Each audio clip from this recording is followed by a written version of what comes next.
السلام علیکم اسٹوڈنٹس، ہم دیکھ رہے تھے سیونگس کا کنسیپٹ، اور سیونگس میں ہم نے دیکھا بچت کرنے کی قوت اور بچت کرنے کا ارادہ. یہ دو باتیں ہوں تو کوئی شخص سیو کر سکتا ہے.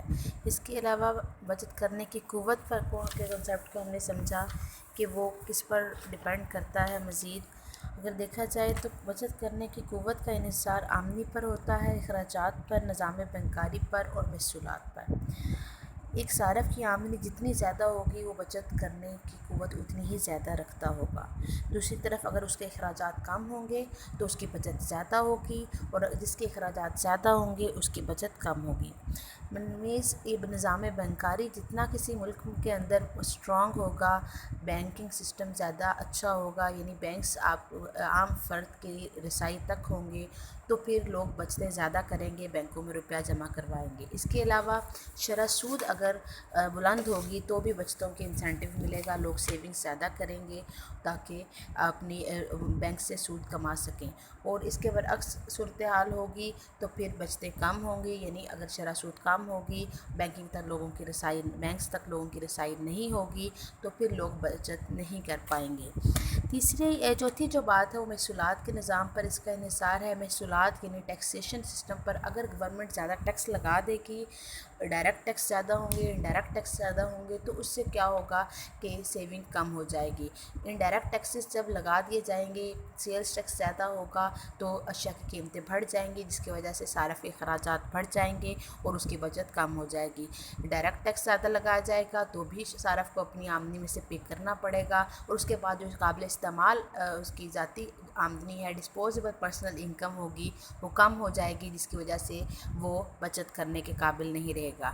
تو بچت کی جو قوت ہے، طاقت ہے، اس کو متاثر کرتا ہے صارف کے اخراجات، صارف کی آمدنی، محصولات کا نظام، اور کسی بھی ملک کے میں جو نظام بینکاری ہے وہ بچت قوت کو متاثر کر سکتا ہے. دوسری جو بچت ڈیپینڈ کر رہی ہوتی ہے وہ انٹینشن ٹو سیو ہے، یعنی ایک شخص کیا ارادہ رکھتا ہے سیو کرنے کا، بچت کرنے کا یا نہیں. وہ بھی مزید آگے کچھ عوامل ہیں جن پر ڈیپینڈ کر رہا ہوتا ہے.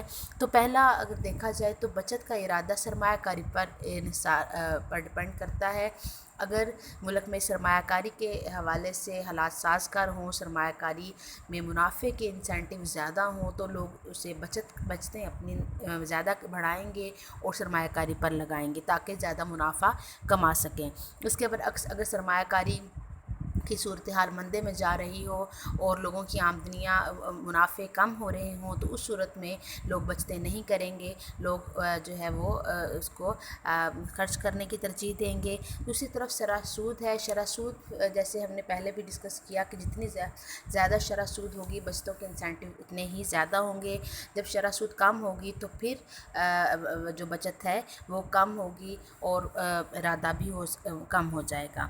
مستقبل کی فکر، کچھ لوگ دور اندیش ہوتے ہیں اور مستقبل کی فکر کرتے ہیں اور اس لحاظ سے وہ اپنے مستقبل میں برے حالات کے لیے کچھ بچا کر رکھنا چاہتے ہیں، اپنے مستقبل کو اچھا بنانا چاہتے ہیں، تو اس لیے بھی وہ سیو کرتے ہیں، اپنے آج کے اخراجات کو کم کرتے ہیں. تو ان کا ارادہ اس لحاظ سے وہ ارادہ رکھتے ہیں کہ وہ بچت کریں گے. اولاد کی تعلیم و تربیت کے لیے بھی کچھ لوگ بچت کرنا چاہتے ہیں. اگر لوگوں کا ارادہ ہو اپنے بچوں کو اچھے انسٹیٹیوشنس میں تعلیم دلوانے کا، ان کی اچھی تربیت کرنے کا اور ان کے اوپر روپیہ پیسہ ان کے لیے سیو کرنے کا، تو اس صورت میں بھی لوگوں کی بچتیں بڑھ جائیں گی.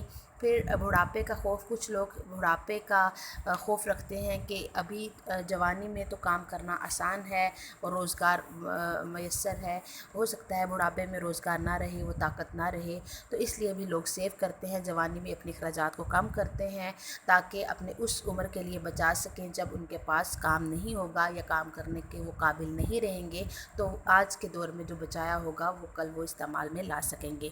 اس لیے بھی لوگوں کی انٹینشنس اس پر ڈیپینڈ کرتی ہے. پھر ملک میں امن و امان کی جو صورتحال ہے وہ بھی آپ کی بچتوں کے ارادے کو متاثر کرتی ہے. اگر دیکھا جائے کسی ملک کے اندر اگر امن ہو تو پھر لوگ بچتیں کرتے ہیں، بچتیں خرچ زیادہ کر لیتے ہیں. ادروائز کیا ہوتا ہے کہ اگر آپ کے ملک کے اندر جنگ کے حالات ہوں، قحط ہو، بد امنی ہو، تو پھر لوگ اتنا زیادہ اس کو خرچ نہیں کرتے بلکہ سیو کرتے ہیں تاکہ وہ اس کے استعمال میں لا سکیں۔ اس کے بعد ہم دیکھیں گے بچت کا ریلیشن شپ کیسا ہے آمدنی کے ساتھ۔ بچت آمدنی کا تکثیری تفعال ہے، یعنی جیسے جیسے آمدنی بڑھتی ہے ویسے بچت میں بھی اضافہ ہوتا چلا جاتا ہے۔ آمدنی کم ہونے سے لوگوں کی بچتیں بھی کم ہوتی چلی جاتی ہیں۔ ان دونوں کا آپس میں انکریزنگ ریلیشن شپ ہے۔ اس میں فردر ہم دیکھتے ہیں دو اس میں کنسیپٹس ہیں ان سملر پیٹرن، جیسے ہم نے کنزمپشن میں دیکھا اوس ملانے صرف تھا اور مختتم ملانے صرف، یہاں پر ہم اوس ملانے بچت اور مختتم ملانے بچت کو دیکھیں گے۔ تو اوس ملانے بچت اگر دیکھا جائے تو وہ بچت اور آمدنی کی جو باہمی نسبت ہے وہ لی جاتی ہے۔ جیسے ایک شخص اپنی آمدنی میں سے کتنا حصہ سیو کر رہا ہے، تو اوس ملانے بچت کو ہم دیکھیں گے APS=S/Y، یعنی اپنی آمدنی میں سے کتنا سیو کیا جاتا ہے۔ دوسری طرح مختتم ملانے بچت ہے۔ مختتم ملانے بچت تبدیل شدہ آمدنی اور تبدیل شدہ بچت کی باہمی نسبت ہوتی ہے۔ جیسے جیسے ایک فرد کی آمدنی بڑھتی ہے اس کی بچتیں بھی بڑھ سکتی ہیں، آمدنی کم ہونے سے بچتوں میں بھی کمی واقع ہوتی ہے۔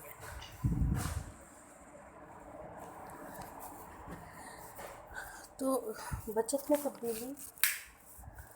میں تبدیلی بٹا آمدنی میں تبدیلی، تو یہ ہوگا ہمارا مختتم ملانے بچت۔ نیکسٹ ہم دیکھتے ہیں سرمایہ کاری۔ سرمایہ کاری کیا ہے؟ سرمایہ کاری عام طور پر اگر دیکھا جائے تو لوگ کسی بھی معاشی سرگرمی میں روپیہ پیسہ لگانے کو سرمایہ کاری کا نام دیتے ہیں۔ مثلا کسی نے گھر خریدا، اس کو رینٹ آؤٹ کر دیا، وہ کسی نے کوئی ٹیکسی گاڑی خریدی اور اس کو ٹیکسی کے طور پر چلانا شروع کر دیا، تو یہ سرمایہ کاری کہلائے گا ایک شخص کے ویو پوائنٹ سے۔ لیکن اگر معاشی اصطلاح میں دیکھا جائے، علم معاشیات کے مطابق یہ سرمایہ کاری نہیں ہوگی۔ علم معاشیات میں سرمایہ کاری سے مراد یہ ہے کہ سرمایہ کے حقیقی اثاثوں میں اضافہ کرنا، کوئی نیا کارخانہ لگانا، کوئی نئی عمارت تعمیر کرنا، کوئی نئے آلات اوزار مشینری وغیرہ خریدنا۔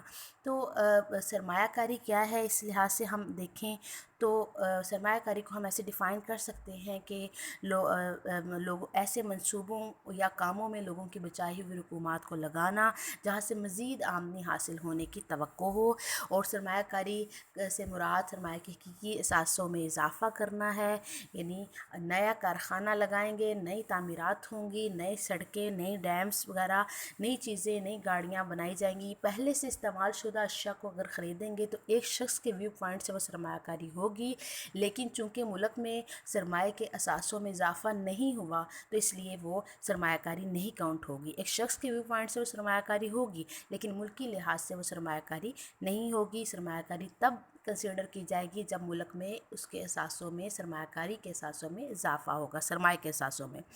تو سرمایہ کاری کی دو اقسام ہیں، دو بڑی اقسام ہے، ایک خود اختیار سرمایہ کاری ہے، دوسرا ترغیب یافتہ سرمایہ کاری ہے۔ تو خود اختیار سرمایہ کاری اگر ہم دیکھیں تو خود اختیار سرمایہ کاری ایسی سرمایہ کاری ہے جو آمدنی سے متاثر نہیں ہوتی، یعنی اس سے اگر آپ کو منافع یا آمدنی کم ملے یا زیادہ ملے یہ اس بات سے متاثر نہیں ہوتی، سرمایہ کاری کر دی جاتی ہے۔ فار ایگزامپل جیسے اگر سڑکیں بنانا، گورنمنٹ کی اگر آمدنی بڑھ رہی ہو، کم ہو رہی ہو، گورنمنٹ اگر سڑکیں بنانی ہیں، پلوں کی تعمیر کرنی ہے تو وہ اس بات کو جاری رکھے کہ اس کا آمدنی سے کوئی ریلیشن شپ نہیں، کیونکہ جو سڑک بنتی ہے وہ کچھ بھی کما کر نہیں دیتی، تو کوئی انسینٹیو نہیں ہوتا حکومت کے پاس یا جو سڑک بنا رہا ہے اس کے پاس کہ آمدنی کو سرمایہ کاری کو بڑھائے یا کم کرے۔ ترغیب یافتہ سرمایہ کاری یہ اس کے الٹ ہے، انڈیوسڈ انویسٹمنٹ، اٹونومس انویسٹمنٹ کے الٹ ہوگا۔ اس میں یہ ہے کہ سرمایہ کاری آمدنی کے ساتھ متاثر ہوتی ہے، جتنی زیادہ آمدنی حاصل ہوگی سرمایہ کاری سے اتنی ہی زیادہ سرمایہ کاری مزید کی جائے گی، اور جتنی آمدنی کم ہوگی سرمایہ کاری اتنی ہی کم کی جائے گی۔ فار ایگزامپل اگر ایک کارخانہ دار ہے، اگر اس کے منافع بڑھ رہے ہوں، اس کو آمدنی زیادہ حاصل ہو رہی ہو تو وہ مزید سرمایہ کاری کرے گا، سرمایہ کاری بڑھا دے گا، نئی مشینیں وغیرہ خریدے گا۔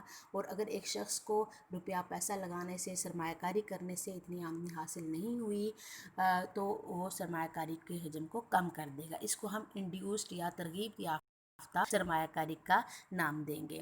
اس کے علاوہ اگر ایک فیکٹری میں دیکھا جائے عمارت اور مشین، اس کو خود اختیار سرمایہ کاری ہوگی، لیکن اس میں جو اشیاء و خدمات کی تیاری پر اٹھنے والے اخراجات ہیں وہ ترغیب یافتہ سرمایہ کاری کہلا سکتے ہیں. یعنی فیکٹری کی جو بلڈنگ ہے وہ آٹونومس، اس کے اوپر جو روپیہ پیسہ ایک بار لگا دیا اس کا تعلق اب آمدنی سے نہیں ہے. جتنی زیادہ اگر سرمایہ جو فیکٹری ہے وہ کما کر دیتی ہے، اس کی آمدنی بڑھتی ہے سرمایہ کار کی، تو بھی وہ اس کا اگر جو فیکٹری ہے ان شارٹ رن اس کا سائز حجم وغیرہ سیم رہے گا، اور اگر اس میں کمی واقع ہوتی ہے تو وہ اس کے سائز کو ان شارٹ رن گھٹا بڑھا نہیں سکے گا. تو اس لیے وہ اگر ہم دیکھیں تو اس کو آٹونومس آپ انویسٹمنٹ کا نام بھی ہم دے سکتے ہیں. لیکن اس پر جو ویریبل کاسٹ ہے وہ چینج ہو سکتی ہے، اس لیے ہم اس کو ترغیب یافتہ سرمایہ کاری کہیں گے. کہ آمدنی بڑھنے سے وہ بڑھے گی اور آمدنی کم ہونے سے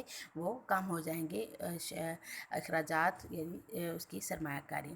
ٹھیک ہے بچے، آپ نے اس کو کرنا ہے اور ساتھ کے ساتھ آپ پریپیئر کریں تاکہ آپ جو ہیں ایزیلی اس کو مینیج کر سکیں.